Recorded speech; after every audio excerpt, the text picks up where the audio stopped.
Portraits have been something that I've really gotten to enjoy because of the, not only just drawing a person on paper, but trying to capture their personality.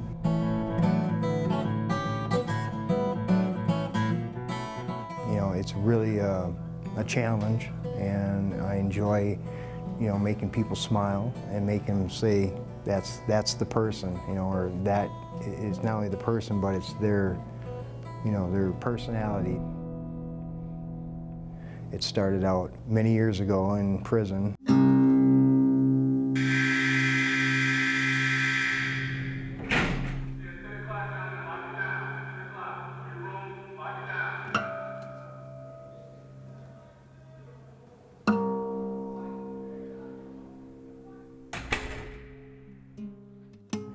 I landed in St. Cloud in 1991 on a drug charge and receiving stolen property.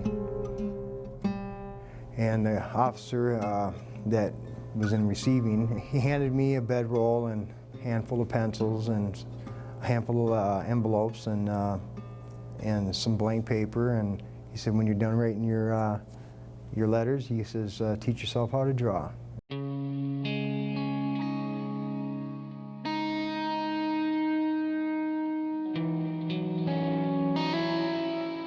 I've made a lot of mistakes in my life, and I'm not proud of much, but this is one of the few things that I am very proud of, and it all started right here.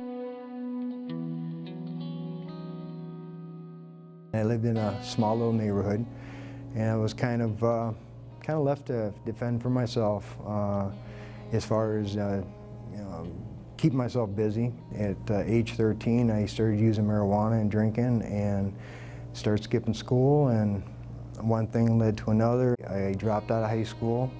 I left home and found myself in that lifestyle of using a lot of cocaine, and started selling cocaine. I was arrested.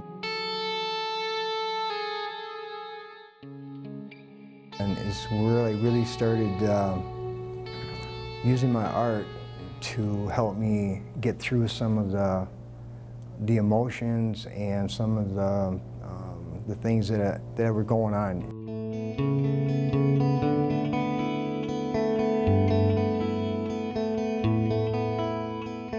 I did a lot of what I call precious memories. I would draw things from my childhood, like little kids, doing things together. And it just reminded me of when I was younger and before things went all to hell.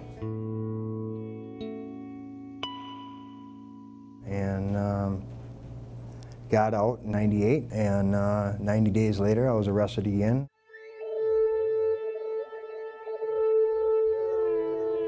My father took his own life, and I just didn't know how to maneuver through life, and so I turned to what I knew best, and that was drug abuse.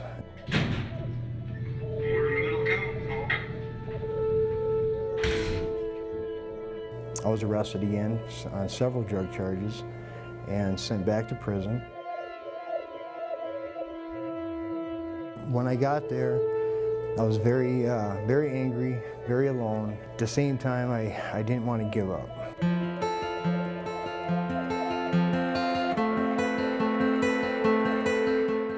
And that's kind of how I used my art to keep me smiling, or to make other people smile. Because when they seen it, it made them remember something about their past that made them smile.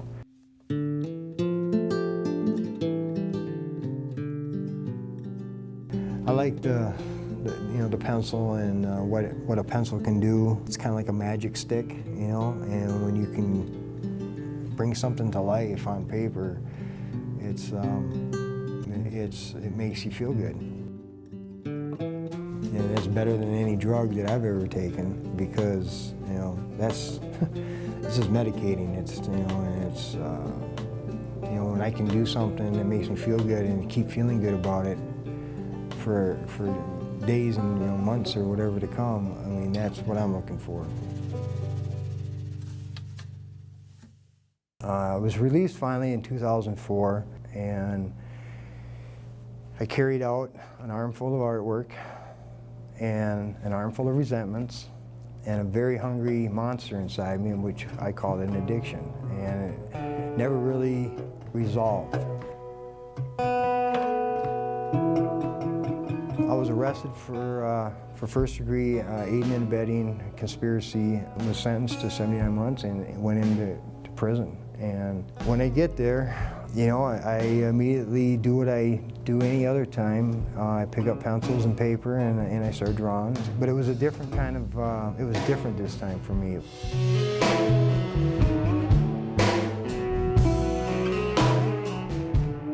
And I just kind of smiled to myself and I said, I don't know why I'm here, but there's a reason.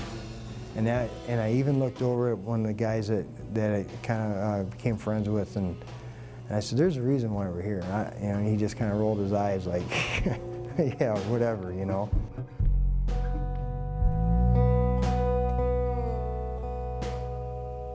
I had done a portrait for a guy, and I had it sitting on a table of his daughter. And here comes the same lady that met us down in the intake. And she walked up and she seen this drawing. She said, oh my God, who did this? And I said, I did. And she said, really, who did this? And I said, no, really, I did. She says, do you want a job?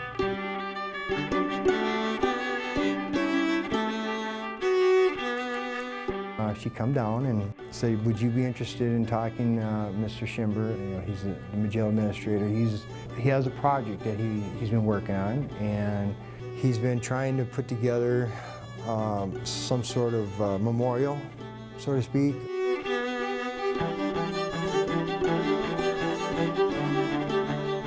They're looking for someone that could draw portraits of all the elected sheriffs, appointed sheriffs, and I was excited.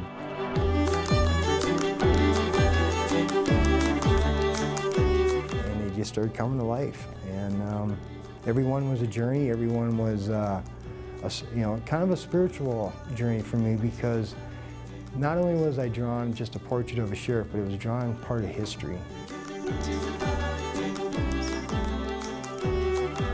I just really, I felt honored to be a part of this project. I felt like, wow, you know, this is some of my best work. I'm very appreciative. I'm very grateful. I feel like I owe this jail and Mr. Schimber, you know, my life, because I feel like they've given me hope.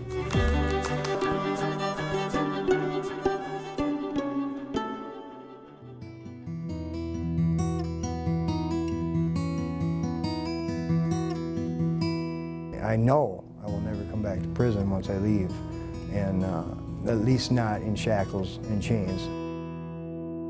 I hope my story will help somebody that may be struggling with their addiction, and just know that life, you know, life is too short, and I've spent most of mine behind bars, in jail, in prison, and it's not worth it.